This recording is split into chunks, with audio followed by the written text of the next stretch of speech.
Today we're going to be testing out 3 different folios for the iPad Pro. Now, this is the first one that I purchased, which is the iPad cover.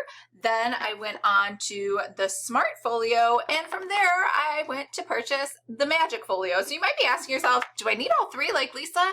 You don't need all 3. I just happened to buy them in that particular order. And if I were to go back and they were all available right now, like they are, I would actually just buy one. So let's find out which one that is.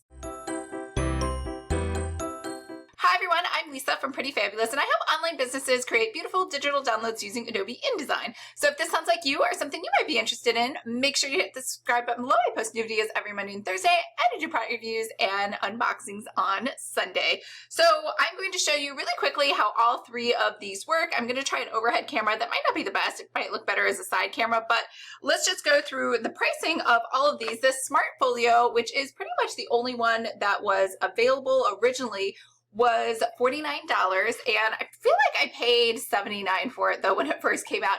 It has this back on it, but really, and yeah, it also has a big food stain on it.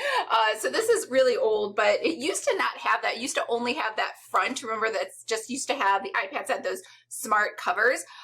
So this, in theory, should give it a little more stability because it has a back on it.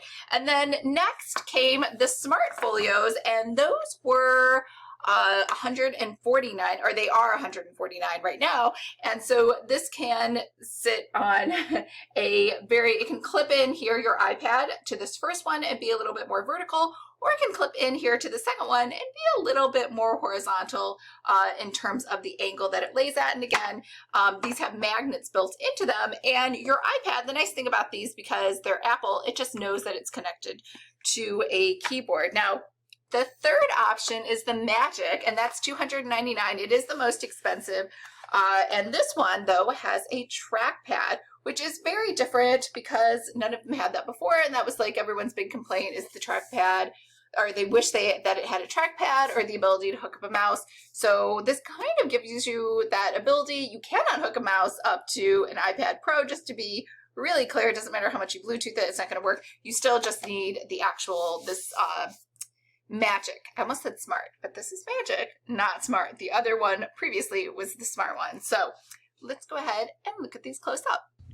So this is probably my favorite stand to hold the iPad when I need to talk to people, or to be quite honest, when I am just watching Netflix or something on it. It's really sturdy. It has a big, thick base, and it's pretty heavy. It's weighted, and it expands large enough to hold either your iPhone or the iPad Pro, which most don't. And honestly, because this is so expensive, I really wouldn't want to put it in anything cheaper because I'd be afraid that it would fall. So obviously, that's not very conducive to typing unless you have a separate keyboard. But honestly, if I'm going to have a separate keyboard and have this on a stand, I might as well just use a laptop. So let's just go to the first case that I purchased. And I don't know why, I just like to buy things in white, and then obviously it gets ruined with food or drinks. But here's how it goes inside of here. And it has a little hole for the camera over here. Now this part, it's the traditional one that they had before, where it kind of folds up.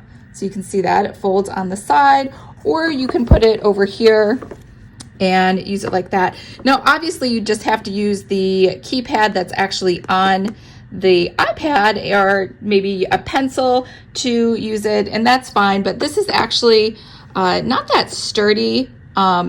It's not bad, but it's probably not ideal. I still keep it though, because I do like it if I'm writing something with my pencil, so that it's just at a slight angle and not too high up. So let's go on to the next one. So the next generation, I guess, of Smart Folio keypads was this one. Clearly, I have spilled some drinks on it.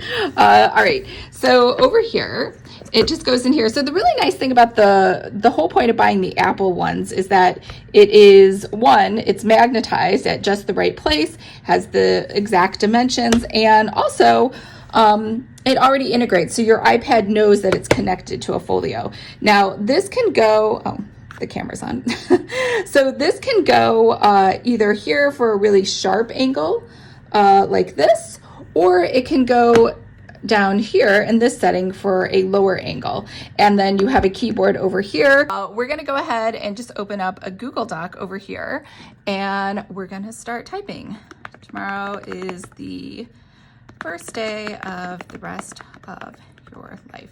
So the keys here are okay. Honestly, I wasn't a huge fan of them, but they were good enough, right? Because that was all that was available. And then the newer Folio came out, which is 1,000 times better, and it has an actual trackpad here at the bottom. So it goes in the same way as before. There's a magnet here at the top. Now the difference with this is this older one just opens up and closes fully.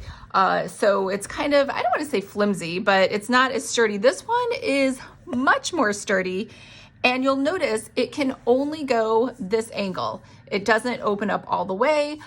This is as far as it goes. So your tilt basically can just go from here to here, and that's it.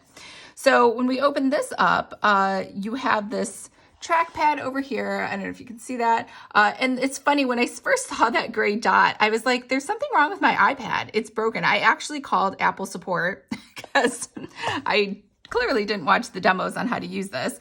And then this keyboard is much more responsive.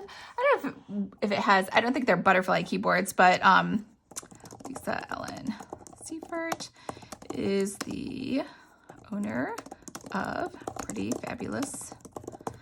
These keys are 1,000 times better than these keys. These keys almost remind me of those old computers that you used to get back in 1985 when computers first came out and they ran on tape recorders. So not a fan of those at all.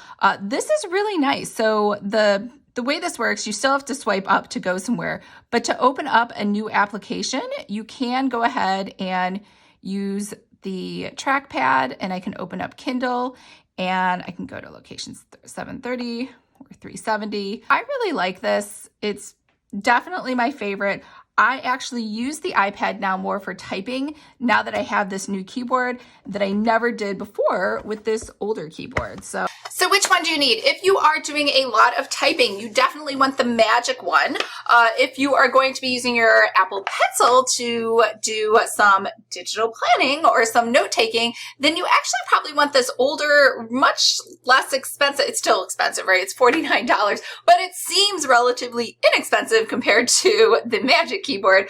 You probably want this one because it's going to lay much more horizontal and be much more natural for writing, versus the Smart Folio is just not going to, not the Smart Folio, the Magic Folio, but also the Smart Folio. Neither one of them are going to be able to do that more horizontal angle so that you can use it as an Apple Pencil. So I guess in conclusion, you need both if you're going to have an Apple Pencil and use it for typing. The only one you do not need is that intermediate one, which is the Smart Folio. That's $149. I would 100% pass on that one. The keyboard's just terrible, and it's not very stable anyway, how it locks in. I shouldn't say it's not very stable. It seems less stable because the Magic Keyboard is so much more stable.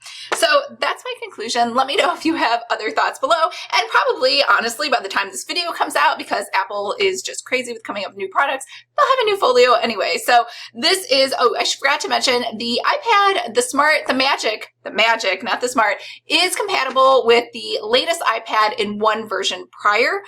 Anything past that, though, you will have to upgrade in order to take advantage of that Magic Folio.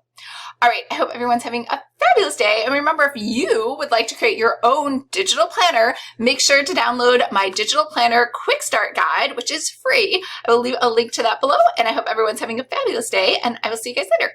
Bye.